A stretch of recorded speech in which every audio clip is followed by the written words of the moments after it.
Vous écoutez le Single Cast, l'émission qui parle de rhum sans gueule de bois, toutes les 2 semaines sur iTunes et Spotify.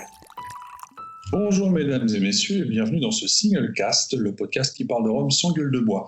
En effectif réduit ce soir, je suis avec Laurent Cuvier alias Loma la Poussette et Roger Caroni, sachant que notre Jerry National ainsi que Christine Lambert n'ont pas pu nous rejoindre pour cette émission, mais ce n'est pas grave, on va s'en sortir sans eux, du moins je l'espère. Messieurs, est-ce que vous allez bien ?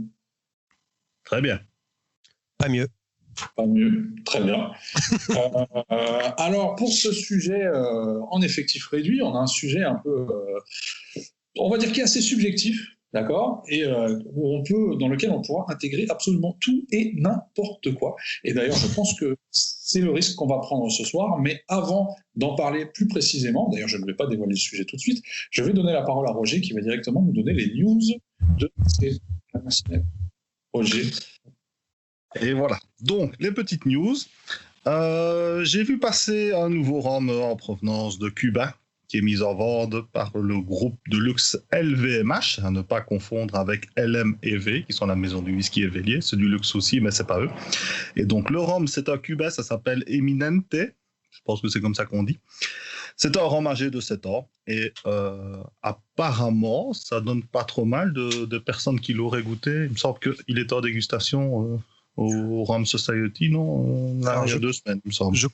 Je ne sais pas s'il y était. Moi, je ne l'ai pas vu le premier week-end, mais en tout cas, j'ai pu y goûter là quand je suis passé chez Christian de Montaguer il y a quelques jours. J'ai pu y goûter. Jerry m'a fait goûter ça à l'aveugle. Le coquin, et je dois dire que j'ai été agréablement surpris plutôt une fois qu'il m'a dit ce que c'était. Alors j'avais absolument aucune attente aussi, soyons clairs, sur ce produit-là, mais du fait que ce soit presque pas sucré, parce que je crois qu'il y a juste quelques grammes, on arrive peut-être à 4-5 grammes, mais franchement qui sont très difficilement détectable. Moi, on m'aurait dit que c'était pas sucré, j'aurais dit d'accord. Et surtout un nez qui m'a surpris, où il se passe bien plus de choses que sur le profil cubain auquel je suis habitué. Et après, en bouche, ça reste un peu simple, on va dire, pour pas dire un peu plat. Mais l'expérience générale est plutôt positive de mon côté. Après, c'est un produit qui coûte dans les 40 €, je pense, non ? 40-50, je me demande si ça va pas jusqu'à 49, mais ouais. Ok. Donc par rapport au groupe LVMH, c'était pas leur premier coup d'essai, donc ils avaient déjà tenté une première approche dans le monde du rhum avec Ten Cane à Trinidad. Et cela nous en arrive à la deuxième news, donc de Duchesse, leur bouteilleur hollandais, nous sort justement un Ten Cane de 11 ans, ainsi qu'un Mangay de 19 ans. Donc mention spéciale pour eux, ils sortent un Barbade qui n'est pas Foursquare, ça change un petit peu quand même si Mangay tout le monde connaît. Mais bon voilà, donc ça c'est déjà dispo, j'ai pas encore goûté, donc on verra ce que ça donne, j'ai 2 samples, on verra ce que ça donne. On sait si c'est un Mangay ou un Mount Gilboa ou... Ils disent Mangay, maintenant j'ai pas été plus loin dans la lecture des infos qu'ils m'ont envoyées. Bah, tu nous diras quand tu auras goûté. Puis... Voilà. Ouais. Longto avait prévu de sortir 3 nouveaux rhums blancs pour la France, la Belgique et en dehors. Ils sont sortis, donc c'est un canne bleu 50%, le jus elle-même dans les 3 éditions. Ça fait très bien le travail et en plus, à chaque bouteille que vous prenez, ils vont reverser 3 € au secteur Horeca, assez durement touché, entre autres, par le Covid. Juste pour que je dise Horeca, parce que je me suis posé la question, parce que je crois que c'est un acronyme qu'on n'utilise pas trop en France. En France, c'est la restauration. C'est ça, on dirait CHR en France. Voilà. Ah, ben voilà. Naisson nous propose le premier rhum vieux bio. Donc, il arrive, après avoir goûté leur blanc bio et l'ESB bio. J'attends la référence avec impatience. Maintenant, à mon avis, il va falloir un petit peu s'armer niveau petite monnaie, parce que je ne pense pas que ça va être donné. J'ai vu passer 2-3 infos, mais bon, je ne suis pas persuadé, donc, mais c'est cher. Donc, on va attendre la confirmation, mais à mon avis, c'est très cher. Le Rhum Live de Nantes était le 2e événement Rhum à avoir lieu cette année. Donc, félicitations quand même pour le courage d'avoir fait ça aussi. Et à cette occasion est sortie l'application Wikirom, qui était annoncée depuis déjà quelques mois. Donc, il s'agit d'une application qui vous permet d'en savoir plus sur un ou plusieurs rhums, hein, qui est une base de données en fait, et de pouvoir gérer sa cave de façon virtuelle. C'est un peu comme Home Tasting Note, entre autres. Et donc voilà, c'est disponible là, maintenant, tout de suite. La Maison du Whisky propose plusieurs kits de dégustation afin de pallier l'annulation du Whisky Live. Donc on peut participer à plein de masterclass à distance. Donc on peut s'acheter des petits kits de Carney, Hamden, Nenson et toutes ces choses-là, et accéder à une masterclass avec Luca Gargano, entre autres, Grégory Nesson, je pense, et bien d'autres personnes. Il y a aussi des whisky et tout ça, mais par rapport à ce qui nous occupe, c'est le rhum. Et la confrérie annonce le parcellaire Longto, qu'ils ont embouteillé il y a déjà 6 ans, et ils avaient laissé les cachetiers... Non, il a été embouteillé. Ah oui, si, embouteillé en blanc il y a 6 ans. Oui, embouteillé en blanc il y a 6 ans, et les cachetiers, j'allais le dire, ont laissé du jus qu'ils ont mis dans un petit fût en bois. Et donc, apparemment, 6 ans après, ça a un petit peu évolué. Donc ça, on verra d'ici, je ne sais pas si c'est Noël ou si c'est prévu plus tard. J'imagine que c'est Noël, comme d'habitude, mais bon, ça, c'est moi qui vous le dira. Ça sera la cuvée de Noël, le petit cadeau de Noël qui sortira un peu avant, bien évidemment, le temps qu'on ait le temps quand même de se le procurer. Je pense, allez, courant novembre. Courant novembre, ça sera disponible. Et pour un peu plus de précision, effectivement, donc c'est le même rhum blanc qui a été sorti à l'époque. Donc, ça a été distillé en 2014. Nous, on l'a embouteillé et sorti en 2015, puisqu'il avait eu 1 an de repos en cuve inox.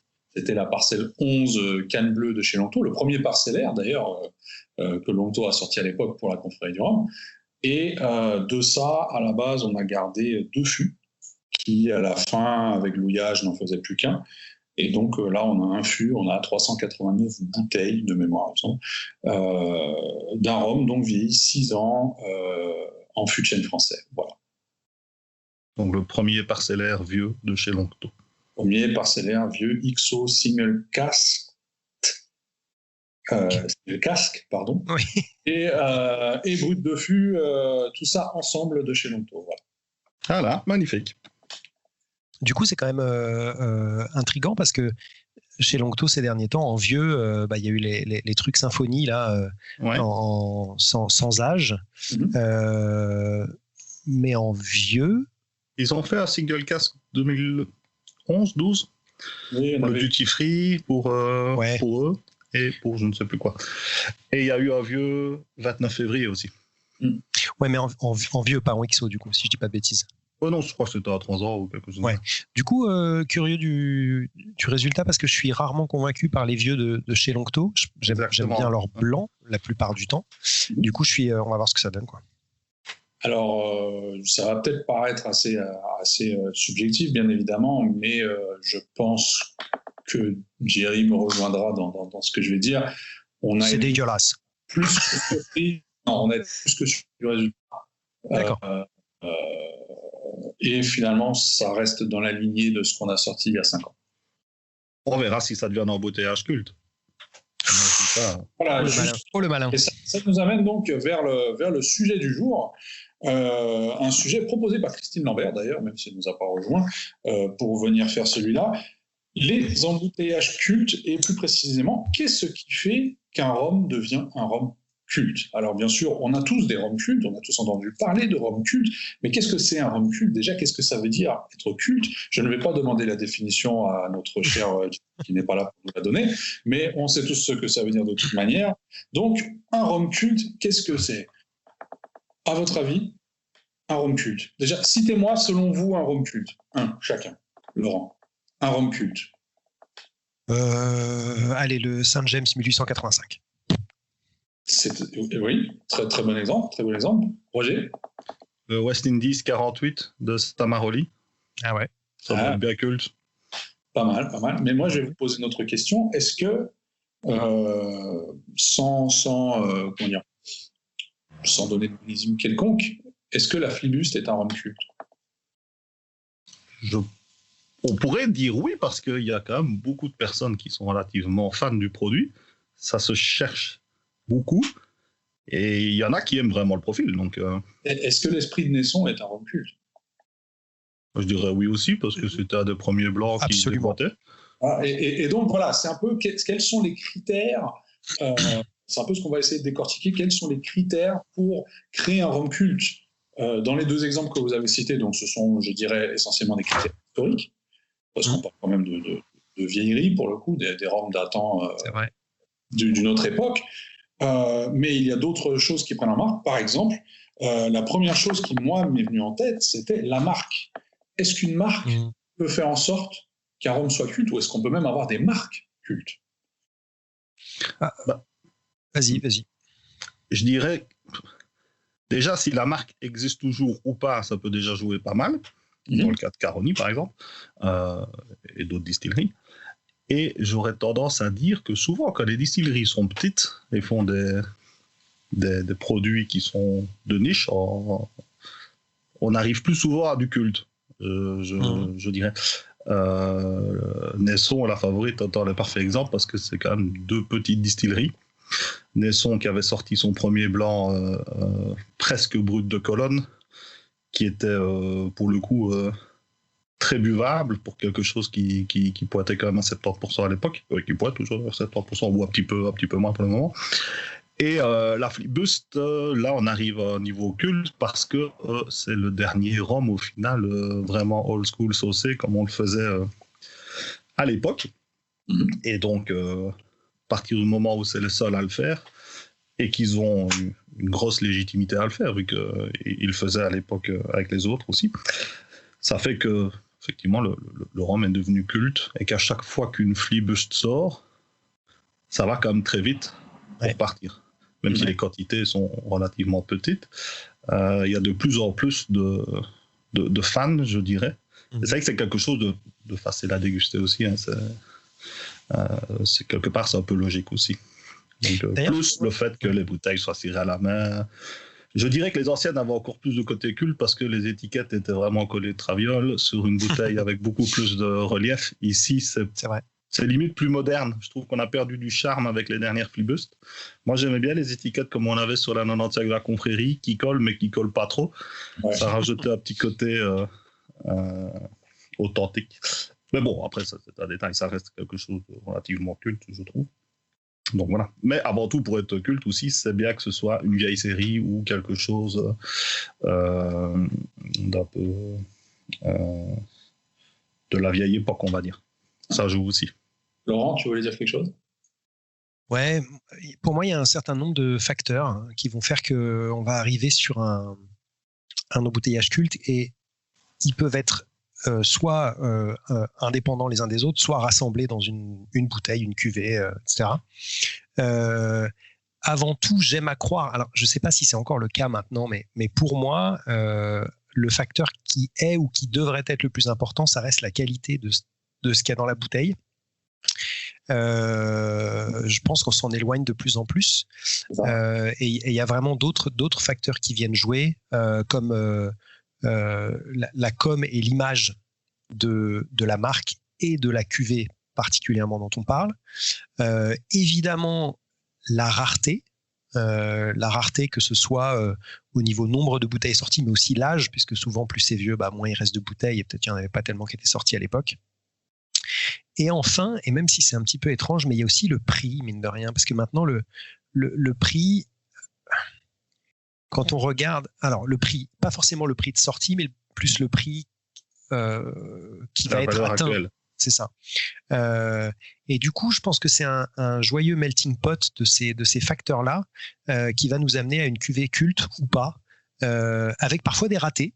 D'ailleurs, avec des tentatives un peu avortées de certaines maisons, soit des distilleries, soit des embouteilleurs indépendants d'ailleurs, qui pensent sortir un truc qui va faire un buzz incroyable et qui va se déchirer sur le second marché, etc., etc. Et puis des fois, ça fait un flop, quoi. Ça marche pas.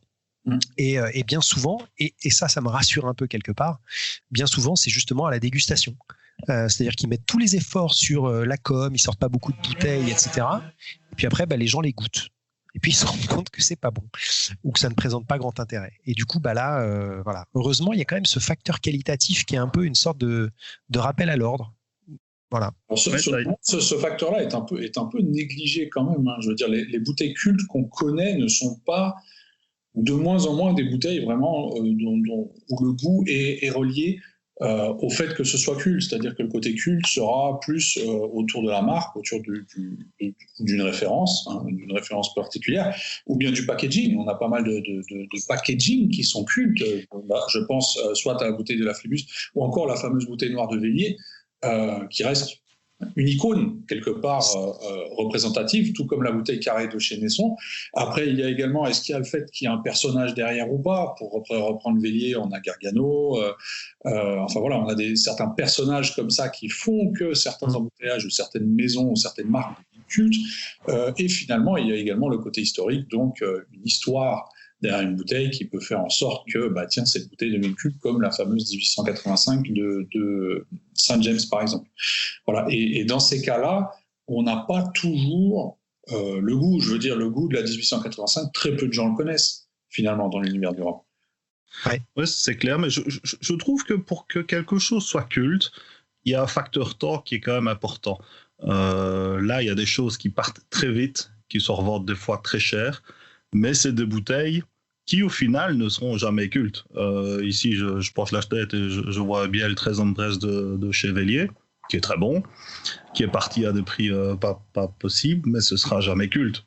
Ça va bien, quoi. C'est bien fait, c'est bon, mais ça ne sera jamais culte. À mon avis, c'est le genre de bouteille qui n'atteindra jamais un palier spécifique, sauf si à Serge Valentin ou quelqu'un de très renommé comme ça lui balance en 98 sur 100 la semaine prochaine pour je ne sais quelle raison, ce qui m'étonnerait quand même très fort.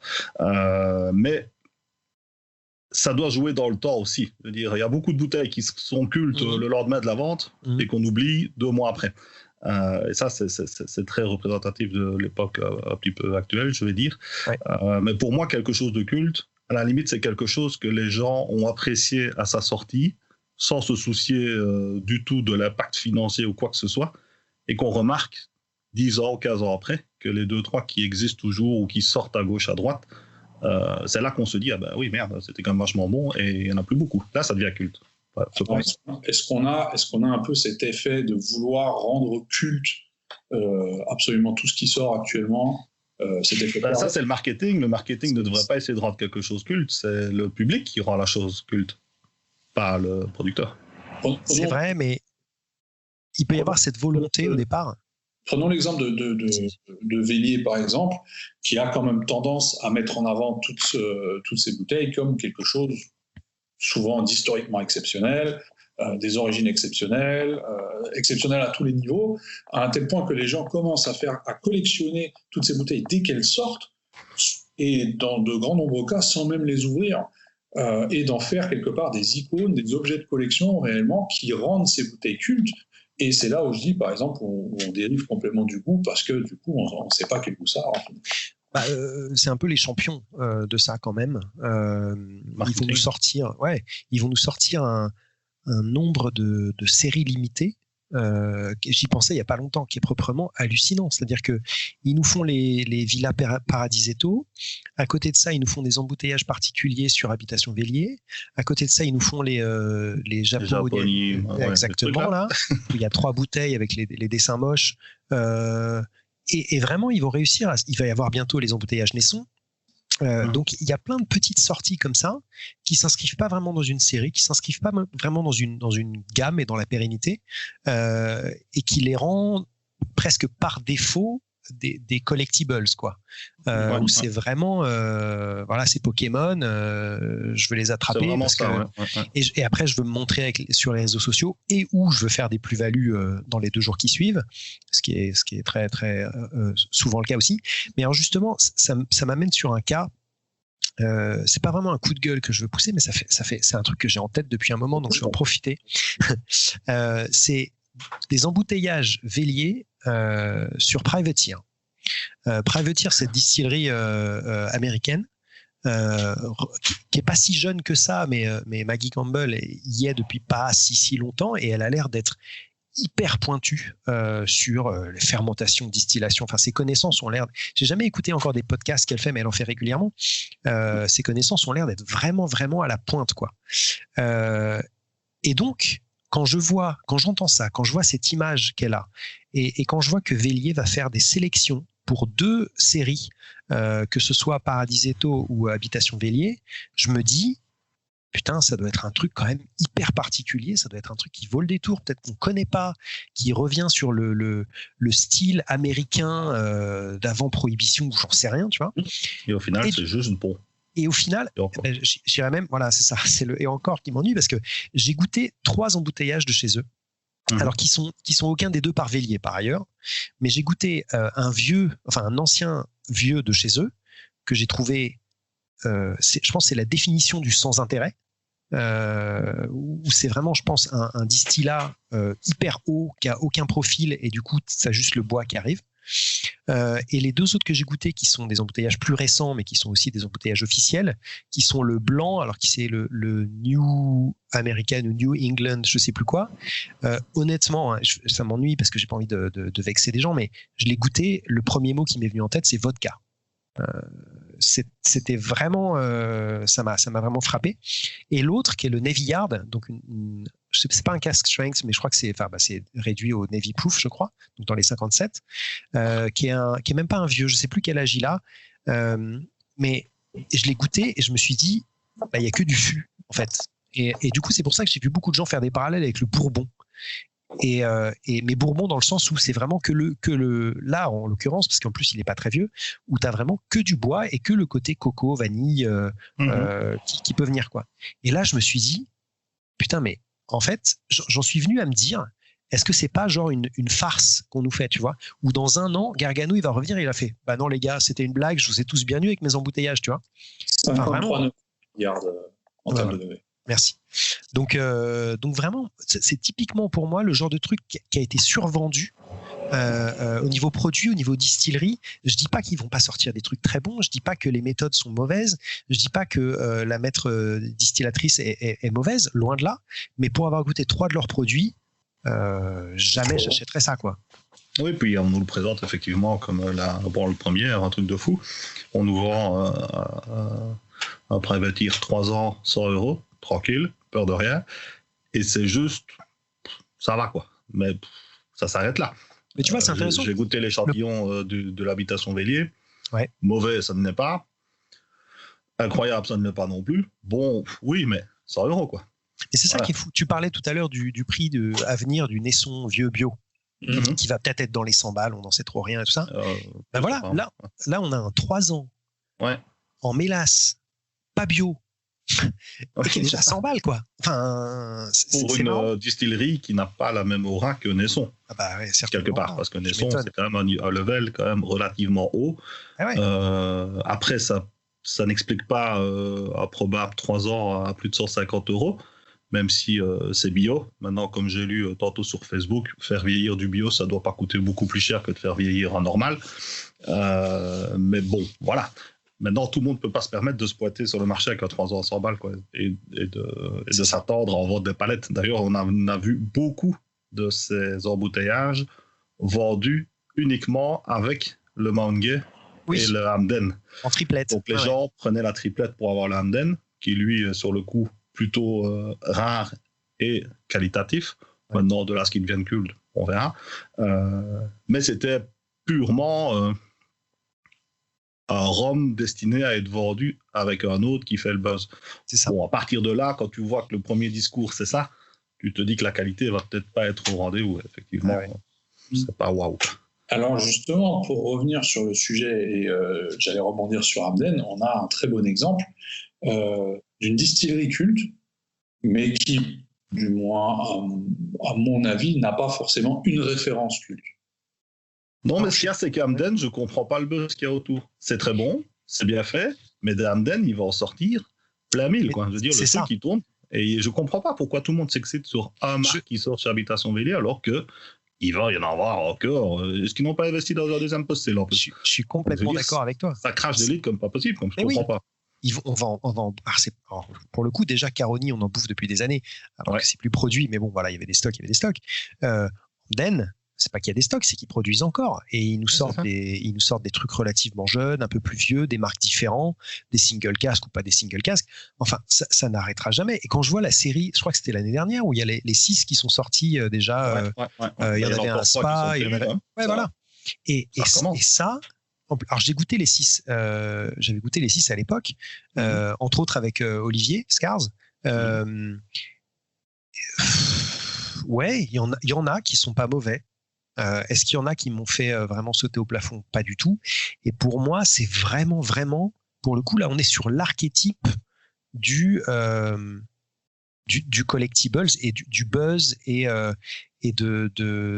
j'en sors un peu partout, du coup faut essayer de les attraper et c'est je comprends pas. C'est les chichibous du rhum, hein. Ouais, on sort que des single casques et on n'a pas de gamme, parce que la gamme, il y a une référence réduite et une full faite par Vélier, même si c'est Hamden, c'est quand même Vélier qui est derrière, et le Grid House qui sort, mais là aussi il est bon.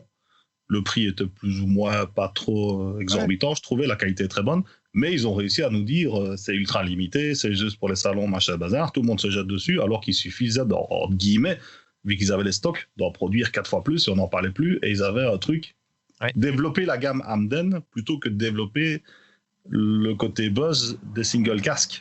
Je trouve ça un peu réducteur, je trouve. Et s'ils font pareil chez Chichibou, et je pense que Hamden, d'ici quelques temps, on va avoir des finishes chez eux. Ça va être la World Premiere, finish machin bazar, tropical, full cherry, machin. C'est un peu dommage. Alors que, pour moi, Hamden pourrait essayer de faire comme Warsi Park fait pour le moment, et est en train plutôt de bien se débrouiller là-dedans, parce qu'il commence à avoir une gamme. Le 12 ans est magnifique. L'esthète est vraiment sympa. Ils ont essayé 2-3 finishes. Bon, voilà, je suis pas très fan, mais je suis pas fan en général des finishes, donc ça reste encore. Mais Warsi Park réussit à avoir une gamme et une identité avec ses propres bottling. Hamden, je trouve qu'il joue un peu trop le côté marketing single casque. Et je ne comprends pas pourquoi tout le monde les arrache. Parce que... Alors, je vais vous poser la question à l'inverse. Du coup, est-ce qu'un produit de masse peut être considéré comme culte? Oui, pourquoi pas. Regarde, dans le milieu de l'automobile, une Fiat 500, c'est culte. Pourtant, il y en a eu un. C'est arrivé sur le truc que la rareté pouvait faire qu'un produit devienne culte. Est-ce qu'un produit de masse, lui, peut devenir culte?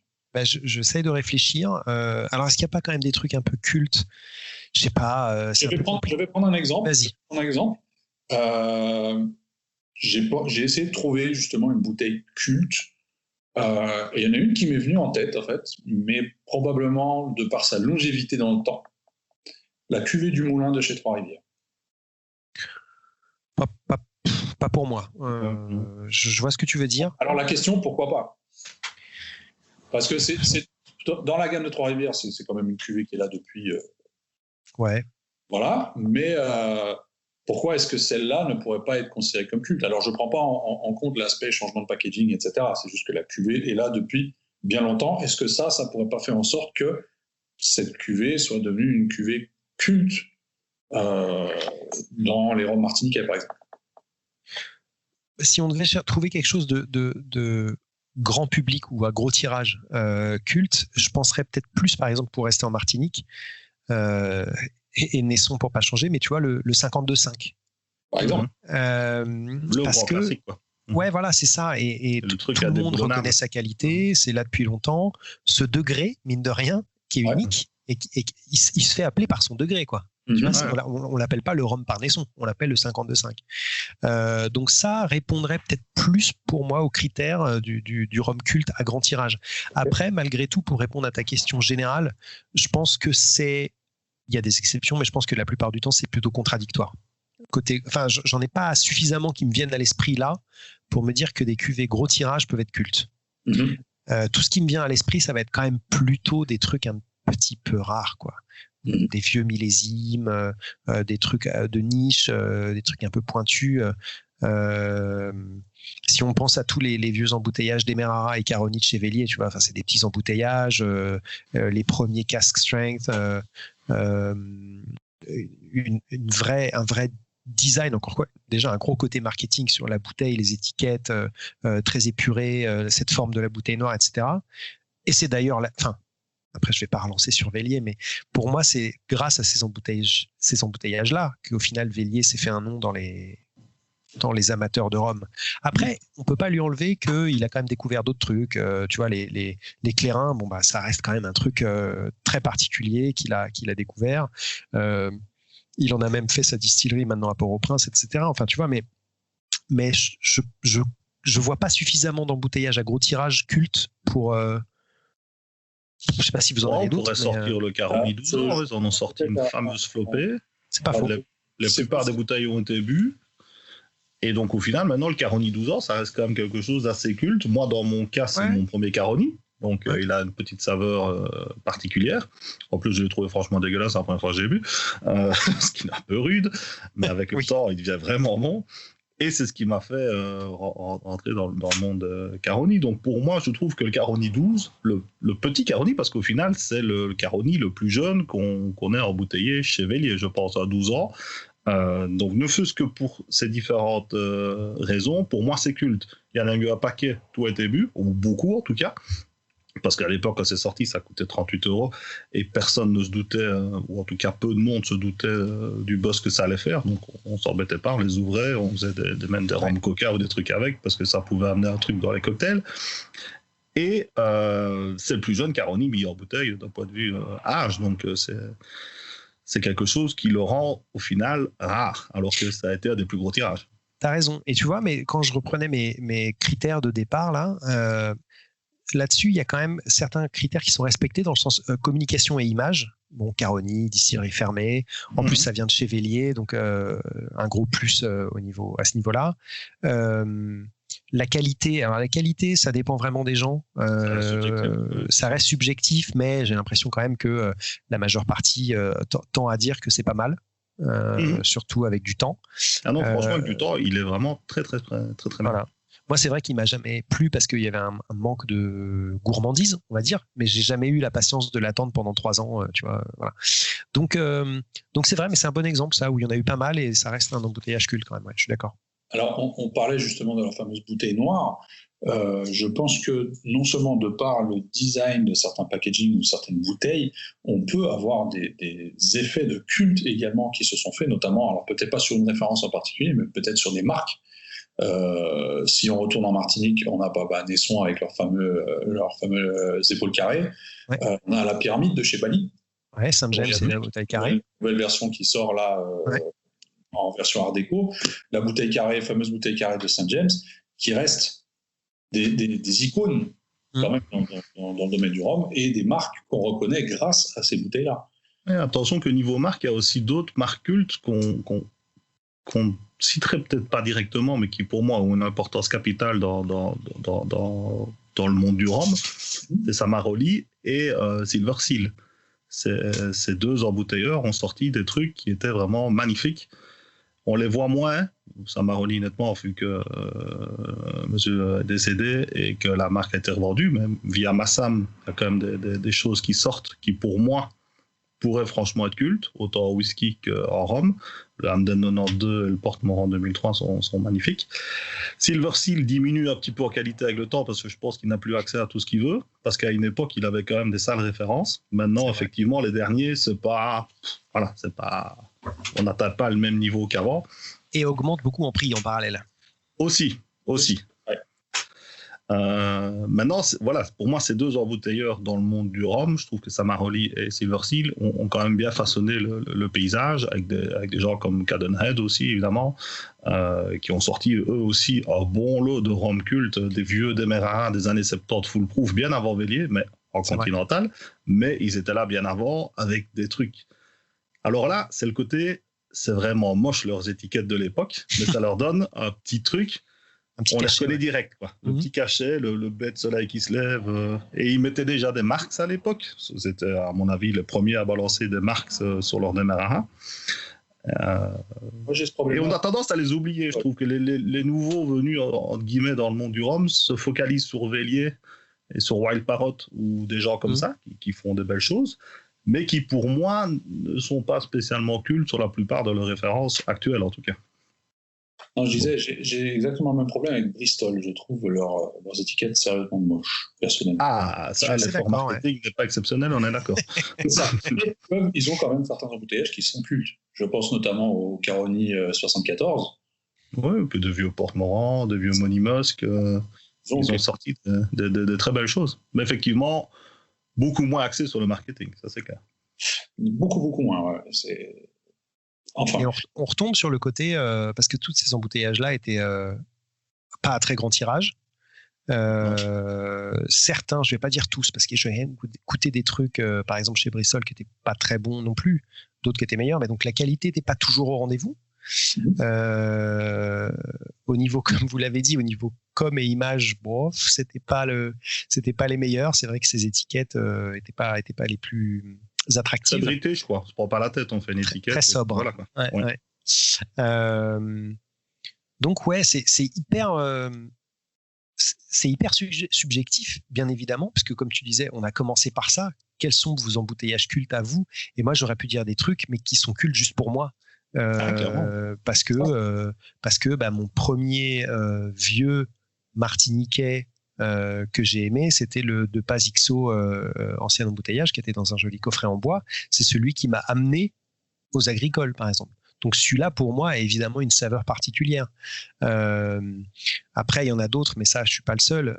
Pour repartir sur les Martiniquais, parce que tout à l'heure, on parlait de Biel. Et Biel, il y a quand même aussi 2-3 trucs. Enfin, un Biel 94 dans la carafe carrée. Le Biel moi, 2003. c'est bien que... Absolument, avec tous ces tirages différents. Et un grand tirage martiniquais, il y a le Dillon 12 ans, qui pour moi est culte. Ce truc-là, c'est une bombe. Ça coûte rien du tout, et c'est super bon. C'est vrai. Mais c'est pas. Alors là, on a un très très bon rapport qualité-prix, comme on peut y avoir sur des. Moi, j'ai beaucoup aimé Saint James 7 ans d'ailleurs pendant un moment, ou même, je sais pas moi, plus récemment le Trois-Rivières VSOP. Enfin, il y a des trucs comme ça qui se démarquent, mais c'est pas culte. Pour moi, il y a des vraies affaires à faire. Il y a des vrais. Tiens, le 2 Pass 2002. Peut-être qu'il a un peu augmenté ces derniers temps, mais pour moi, c'était vraiment un truc pas cher et extrêmement qualitatif. Mais ça n'en fait pas un rhum culte. C'est ça. Non, mais le jour où tous ils les vont facteurs sont pas là. Ils ont 12 ans, par exemple, ou qu'ils vont se le taper à x2, parce qu'un jour, j'imagine qu'ils vont remarquer qu'ils peuvent monter un peu les prix, ça risque de le devenir. Parce que les gens vont se rappeler du bon vieux Dillon 12 ans qu'on achetait 48 €, 50 €, et qui, au final, avait quand même beaucoup de choses que d'autres n'ont pas, pour un profil à prix très, très sobre. Ouais. Ce qui n'est pas du tout le chemin vers lequel on se dirige pour le moment dans le monde du rhum. On n'a pas tendance à rester sur des prix assez sympas, quoi. Donc, de fait que pour ça, je trouve qu'il a un petit côté culte.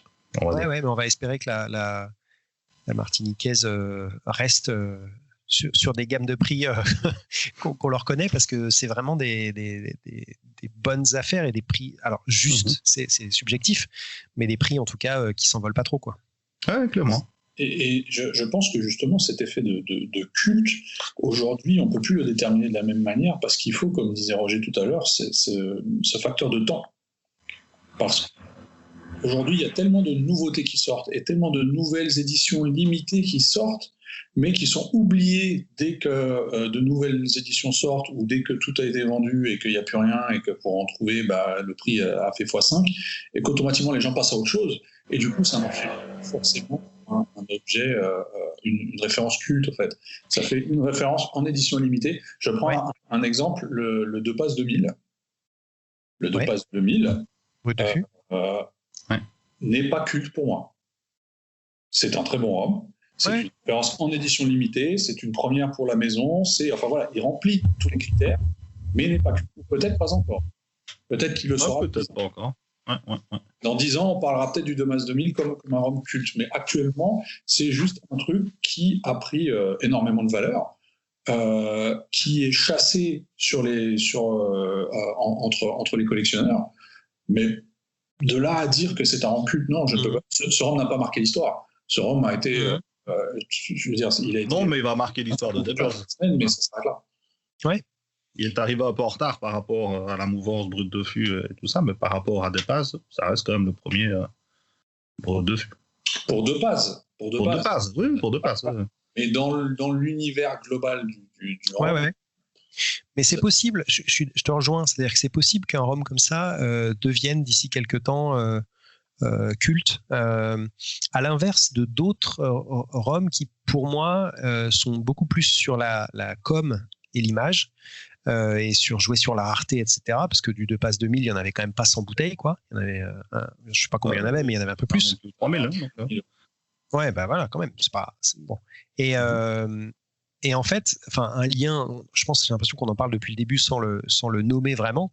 C'est vraiment ce lien avec le côté spéculatif, parce qu'au final, de plus en plus, c'est tous ces embouteillages dont on a parlé, les Hamden, les privateers et tout ça, qui sont chassés par les spéculateurs à la première heure, qui essayent de les revendre limite le lendemain, qui les chopent dans un autre pays pour les revendre sur un autre marché, etc., etc. Et c'est pour ça que pour moi, ces embouteillages sont pas cultes. Et ce qui leur manque pour être culte, bah, c'est la qualité au final. Et donc c'est pour ça que j'aime bien penser que ce facteur qualitatif du jus, s'il y est pas, ça devient compliqué pour avoir un embouteillage culte, à moins que ce soit vraiment un truc phénoménal par un autre aspect. Par exemple, le St. James 1885, j'ai un sample, je ne l'ai pas encore ouvert, mais des gens qui l'ont goûté, ils disent pas que c'est le meilleur truc qu'ils ont goûté, ils disent on a goûté une tranche d'histoire. Moi, le premier, voilà, c'est ça. Voilà. Quand je l'ai goûté, comment dire, ce que j'ai dit, c'est je comprends la valeur du truc, c'est effectivement une tranche d'histoire, tu bois ça, tu respectes le produit, mais je n'irai pas à dire que c'est la meilleure chose que j'ai goûtée dans ma vie. Ouais. Clairement pas. Donc voilà. Donc j'ai pas pris de bouteille. C'est pour ça que t'as pris qu'une caisse. Voilà. Non, mais ça me rassure que quand même ce côté qualitatif, dans la plupart des cas, soit un facteur nécessaire pour être qualifié d'embouteillage culte.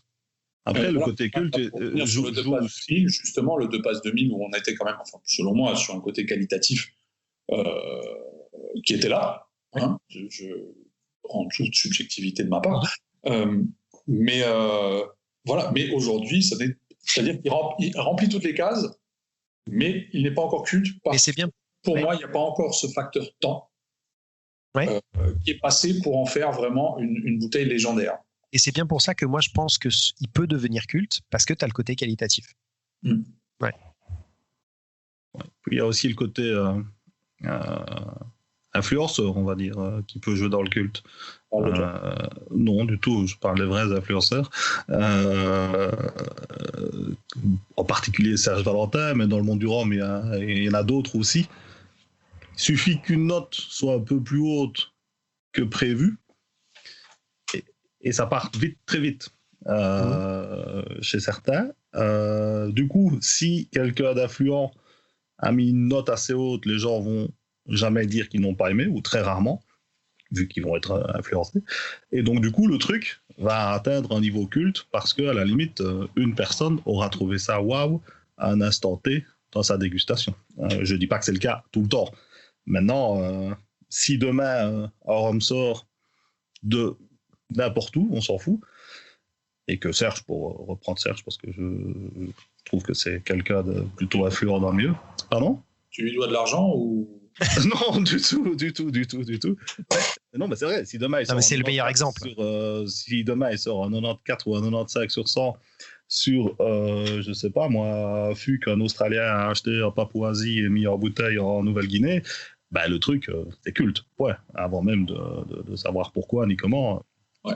Et ça, c'est quelque chose qui n'existait forcément pas avant, vu qu'il y avait beaucoup moins de communication sur ce genre de choses. Je pense notamment au Chantal Comte de l'époque, qui sortait un peu dans la différence quasi totale. Le Saint-Luc 1980, Hubert Corman m'expliquait qu'à l'époque, quand il en avait, il les a retirés du rayon parce qu'ils partaient pas, quoi. Donc, parce que les gens, c'était pas ça qu'ils attendaient à ce moment-là. Maintenant, tu vois une bouteille quelque part, tu tues le gars, quoi, et tu prends la bouteille. Enfin, mais alors, tu prends combien c'est d'abord. Et après, tu le tues. Mais alors, je te rejoins quand même, et ton exemple de Serge Valentin, à qui je ne dois pas d'argent, est quand même le meilleur parce que c'est le plus représentatif, surtout dans les whiskies, mais un peu dans le rhum aussi, c'est vrai. Mais la plupart du temps, si quelqu'un comme lui, quelqu'un comme, je sais pas moi, Cyril Durhomme, qui a été pour moi le plus gros blogueur francophone, oui, la note n'est pas anodine, on est d'accord. Voilà, c'est ça. S'il donne une haute note à quelque chose, normalement, c'est quand même que c'est bon. Donc, tu as ce facteur qualité. Mais ça va accélérer le processus. Clairement. Ouais, clairement. Ouais. Très bien. Bah, je propose de terminer cette épisode sur ces jolis mots. On a fait le tour de la question. Donc, dites-nous si vous avez peut-être des rhums cultes dans les commentaires et ce qui fait, selon vous, un rhum culte. D'ailleurs, dans les commentaires, on se fera un plaisir de les lire et peut-être de reprendre certains points si on les a oubliés. Là, dans 2 semaines, avec nos 2 autres acolytes qui nous rejoindront donc pour cette prochaine émission. En attendant, n'oubliez pas, vous pouvez nous écouter sur iTunes, Spotify et YouTube et partager ceci avec vos amis si vous en avez envie ou pas. Voilà. Moi, en attendant, je vous dis à dans 2 semaines. Oui. J'ai cru que tu allais dire et partager avec vos amis si vous en avez. Non, c'était pas mal. C'était pas mal. Je ne me permettrai pas. Je sais ce que c'est de ne pas en avoir, je ne me permettrai pas. Sur ce, moi je vous dis à dans 2 semaines. Bah, écoute, pareil. Reposez-vous bien d'ici là. Je vous souhaite une bonne fin de soirée. Et pareil, puis voilà. Dans 2 semaines. Au revoir. À bientôt. Vous venez d'écouter le Single Cast, l'émission qui parle de rhum sans gueule de bois. Toutes les 2 semaines sur iTunes et Spotify.